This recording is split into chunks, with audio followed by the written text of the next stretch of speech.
Čudovit dan je privabil mnogo članov in članic medobčinskega društva slepih in slabovidnih na okroglo iz 18 občin na Gorenjskem. Vsi so skupaj želeli, da se poveselijo, da malo poklepetajo, druženje nam je manjkalo, tokrat po 2 letih ponovno na okroglem. Moje srce je nemir na jesenski večer, ko stopi sonce sprav in moj stari čebenjak. Kako lepo mi zašumijo pandole dišijo po srcu. Mlade dni budijo čebelice, čebelice, saj moje ste prijateljice, pozabiva svih dan, na stari čebeljak. Briško! Po 2 letih so ponovni člani zbrani tukaj na okroglem, na tradicionalnem srečanju, ki je vsako leto junija, kar smo vsi pogrešali zagotovo. Ja, 2 leti so res pustile posledice. COVID-19 je pač preprečil 2-kratno srečanje tradicionalno, letos ponovno in kar veseli smo, da je bil takšen odziv. Zbralo se je približno 120 udeležencev, od tega tudi nekaj iz, tako bom rekel, prijateljskih društev iz Celja in pa Maribora. Vreme nam je naš tajnik uredil, da je prijetno, ne prevroče, dež pride šele jutri in jaz samo upam, da so ljudje zadovoljni. Organiziran je bil tudi srečelov, izkupiček srečelova je namenjen za pomoč, za nabavo pripomočka tistim, ki so finančno in pa socialno najšibkejši, tako da bom rekel tudi s te plati poskrbljeno in pa tudi že tradicija in ljudje so navajeni. In seveda brez jedače in pijače tudi ne gre, tudi zato je poskrbljeno prav tako za glasbo.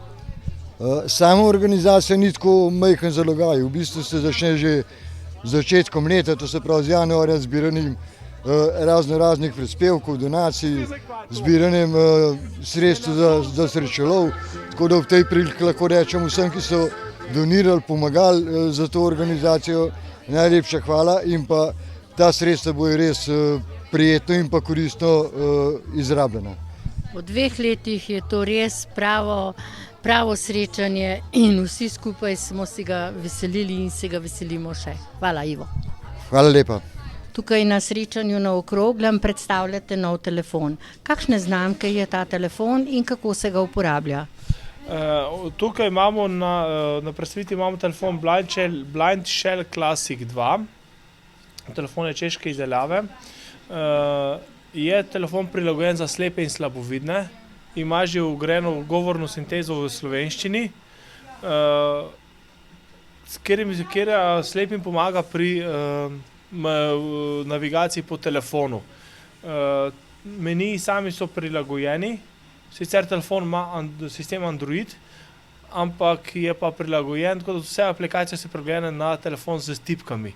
Zato ni te variante, da bi pač se lahko kar aplikacije nalagali iz trgovine, ampak pač se morajo vnaprej aplikacija prilagoditi. Zdaj, če lahko tle, samo da boste slišali, kako to se sliši. Aplikacije 4/7. Se pravi, takole nastavitve 5/7. Tako lahko pol slepi sliši, kaj se na ekranu pojavi. Glasovno se pojavi na ekranu.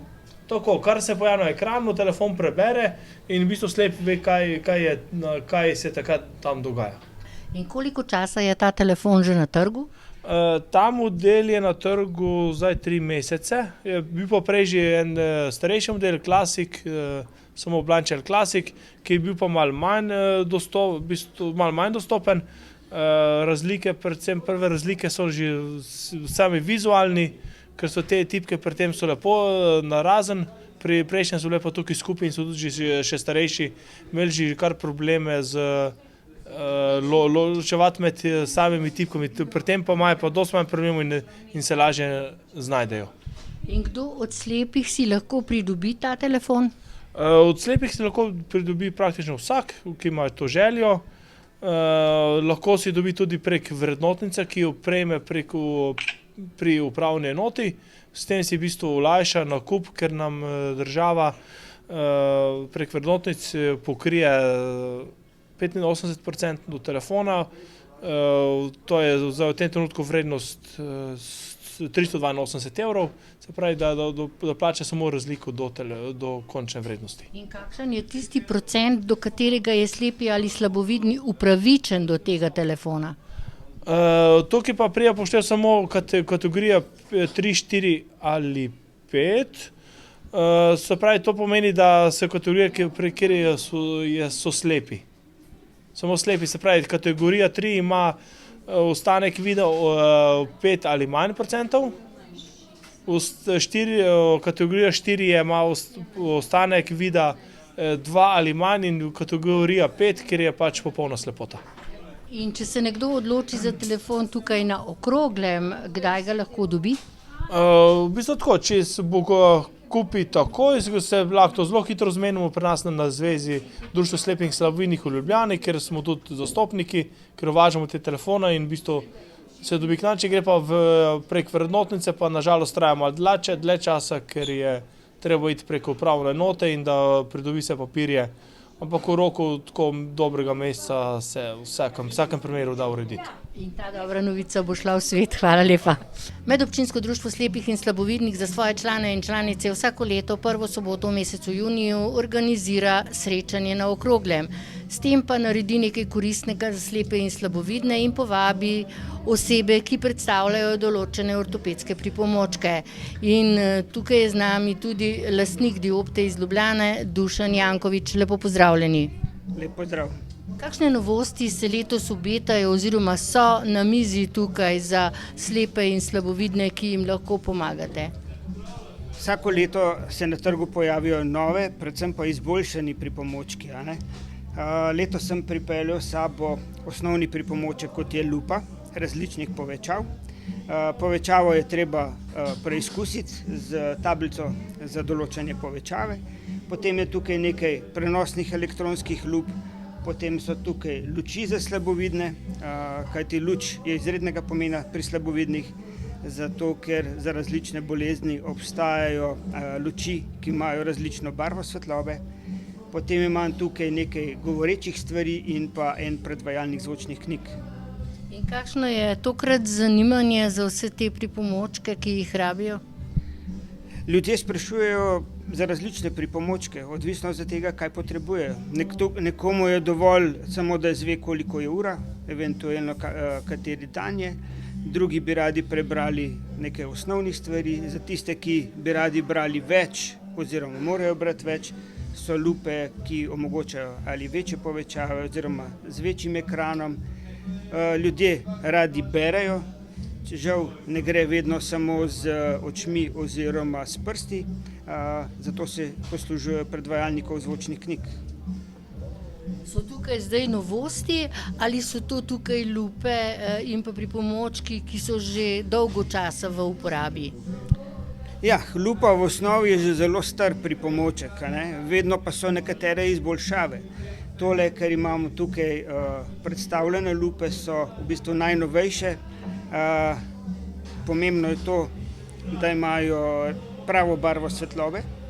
Že prej sem omenil, odvisno od bolezni, različna barva svetlobe. To je ena stvar. Druga stvar je pa to, da ima elektronsko stikalo. To elektronsko stikalo pa omogoča to, da v prvem položaju sveti 100%, kadar ljudje berajo iz mat papirja, oziroma v drugem položaju sveti 70%, kadar berajo iz svetlečih površin. Lahko demonstrirajte za našo kamero, kako se pravzaprav uporabljajo ti pripomočki. Gremo kar k lupi.